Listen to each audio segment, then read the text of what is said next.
बिस्मिल्लाहिर्रहमानिर्रहीम। तर्जुमा, अल्लाह के नाम से शुरू जो निहायत मेहरबान रहमत वाला है। आप देख रहे हैं दिल से बातें 454, जहां कहानियां बनती हैं सबक और बातें जाती हैं दिल तक। दो बैलों की मुकम्मल सबक अमोज कहानी। एक गांव के करीब दो बैल रहते थे।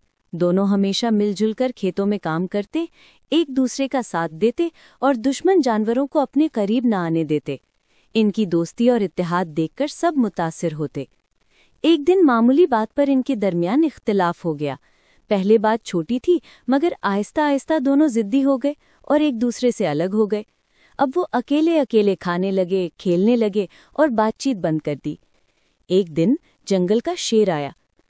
जब दोनों बैल एक साथ थे तो शेर उनके करीब आने की जुर्रत नहीं करता था, मगर अब वो अलग हो चुके थे।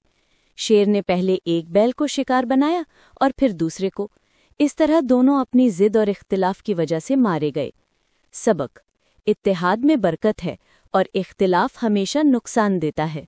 अगर कहानी दिल को लगी हो तो दिल से शेयर कीजिए और हाँ, सब्सक्राइब करना मत भूलिए। मिलते हैं अगली बात में, सिर्फ दिल से बातें 454 पर।